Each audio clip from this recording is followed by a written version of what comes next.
I still remember the exact weight of that diaper bag on my shoulder. My arms were shaking, my body hadn't fully healed. I was 3 days postpartum, 3 days, and I was standing at the front door of my in-laws' house in the freezing cold of January, holding my newborn daughter wrapped in a pink blanket, while my mother-in-law held the door open and said 7 words I will never forget for the rest of my life. "This house is not for women like you." And my husband stood right behind her and said absolutely nothing. My name is Rachel. I'm 34 years old now. I live in a quiet suburb outside of Charlotte, North Carolina, in a house that I bought myself, with a garden that I planted myself and a little girl named Lily who calls me her best friend. But 5 years ago, I was a different person living a completely different life. I was 29, newly married, deeply in love, and naively convinced that family meant safety. That marriage meant partnership. That a mother-in-law was just a mother you hadn't grown up with yet. I was wrong about all of it. And this is the story of how I lost everything in a single January morning, and how I rebuilt something so much stronger, so much more beautiful, that when they finally came knocking on my door 5 years later, I was the one with all the power.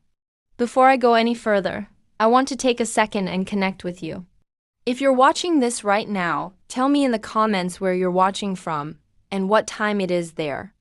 I love knowing who's on the other side of the screen, especially for a story like this one, because I have a feeling some of you have felt exactly what I'm about to describe.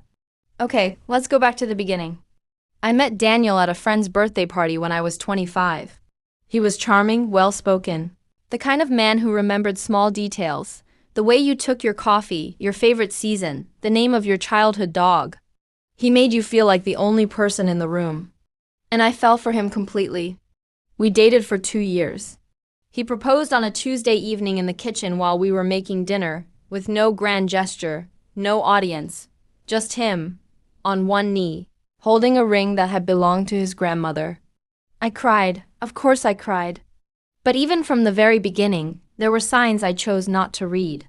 His mother, Margaret, she was a tall, immaculately dressed woman who had strong opinions about everything.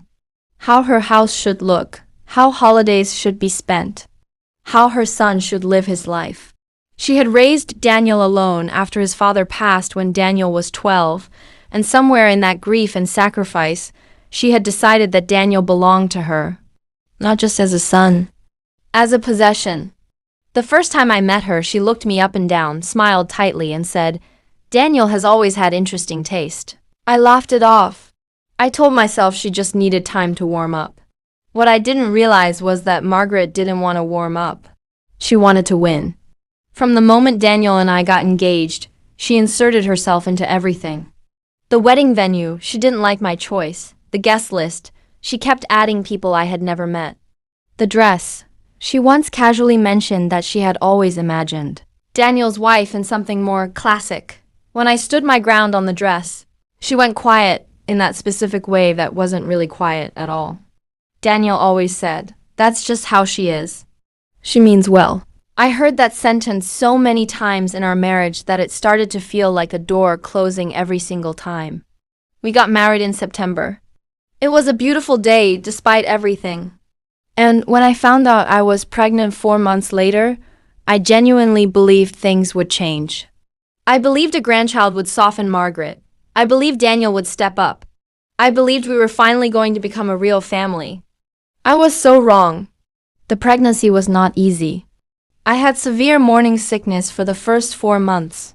I was working remotely as a graphic designer, trying to meet deadlines while barely being able to keep water down. Daniel was working long hours at his family's real estate firm, the firm that Margaret controlled, the firm that essentially controlled Daniel.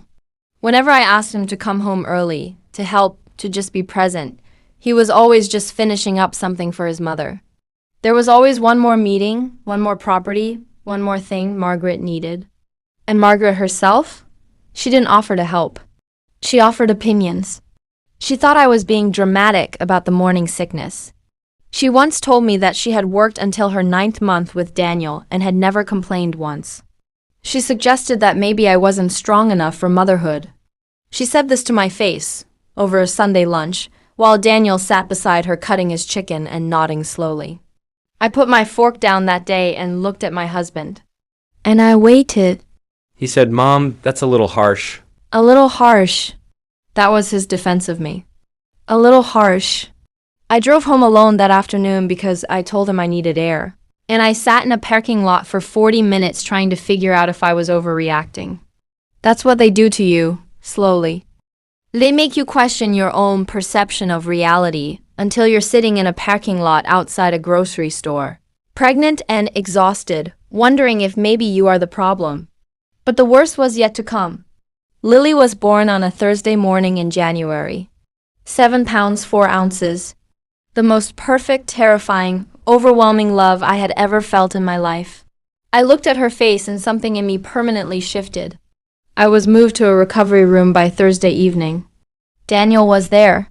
His mother arrived 2 hours after the birth with flowers. For herself, I think, because she spent most of the visit talking about how she had felt when Daniel was born.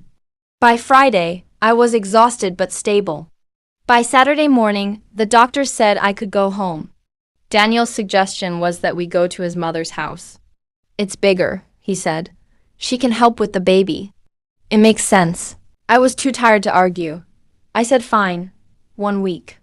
Just 1 week. We arrived at Margaret's house on Saturday afternoon. And by Saturday evening, it had already begun. Margaret had opinions about how I was holding Lily, opinions about breastfeeding, opinions about the way I swaddled her. Every single thing I did as a brand new mother was met with a correction, a suggestion, a better way. Margaret's way. By Sunday night, I hadn't slept in over 30 hours. I asked Daniel if we could please just go home to our apartment. He said his mother needed a few more days with the baby. His mother? Needed time with my baby. I should have left then.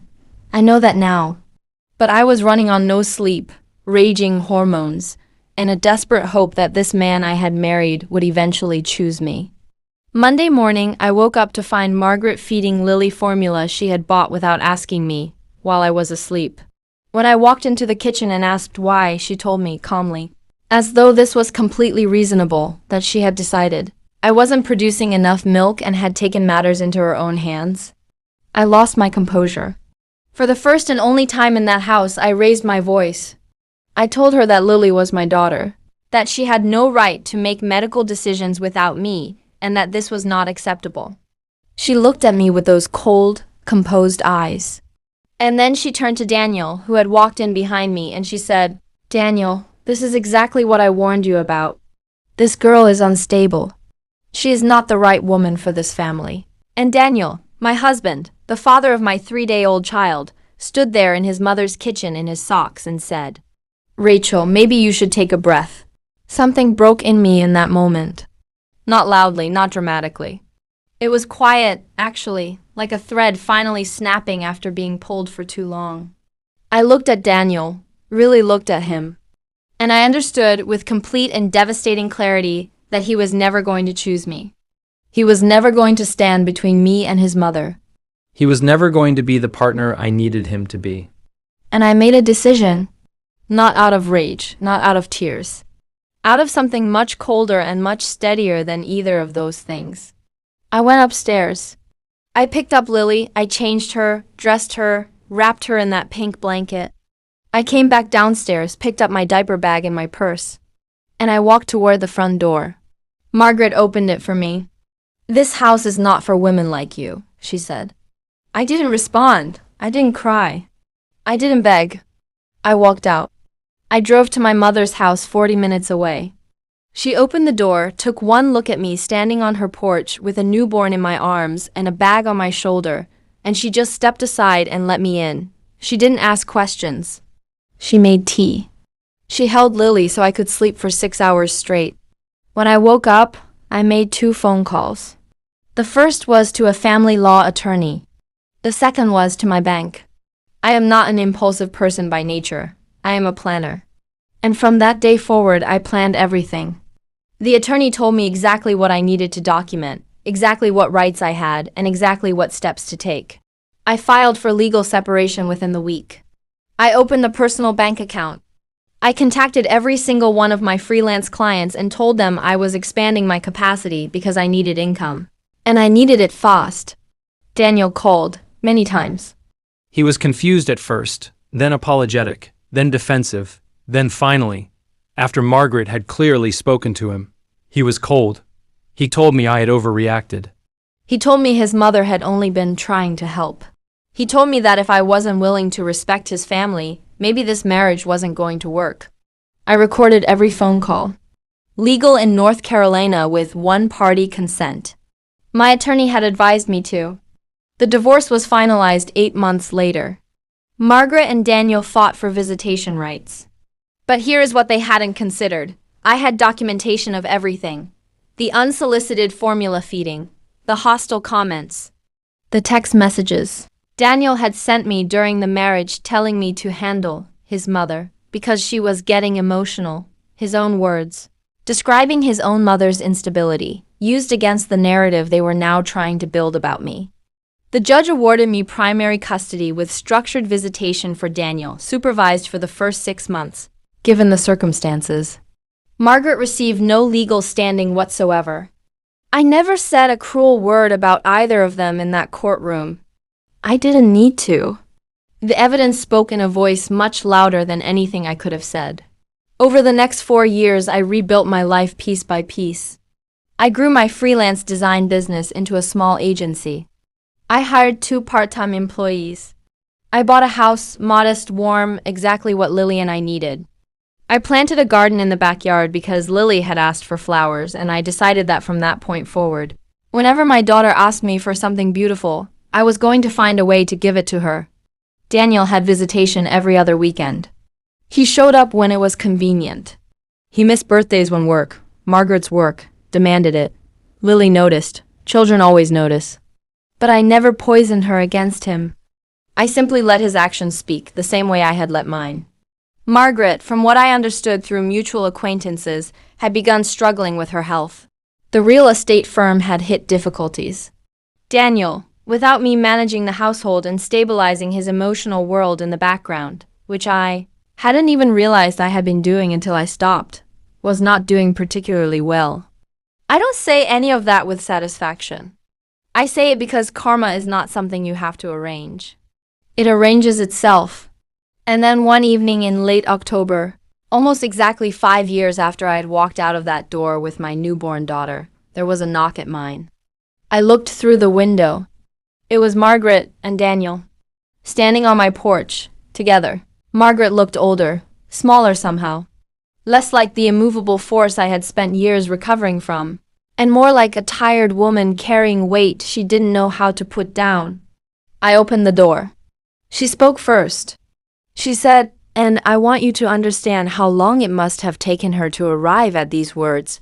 She said, Rachel, I know I don't deserve to ask you for anything, but I would like to know my granddaughter, if you allow it, on whatever terms you set. Daniel stood behind her with his eyes on the ground. I looked at them both for a long moment. I didn't invite them in that night. I told them I would think about it, that I needed to speak with Lily's therapist and consider what was in my daughter's best interest. Not mine, not theirs, but hers. That if anything moved forward, it would move forward on my terms, with clear boundaries. And the moment those boundaries were disrespected, the conversation would be over permanently. Margaret nodded. She said, Of course. Whatever you decide. That was the moment I knew something had genuinely shifted. Because the Margaret I had known would never have said those words. I thought about it for 3 weeks. I spoke with my therapist. I spoke with Lily's. I thought about the kind of woman I wanted my daughter to see me be. And I decided that Lily deserved the chance to form her own relationship with her father's family, with protections in place, with my full oversight, and with the absolute understanding that I was no longer the woman who could be pushed out of any door. We arranged supervised visits, neutral locations. 2 hours. Gradually, over many months, they extended. I will not tell you it became a fairy tale.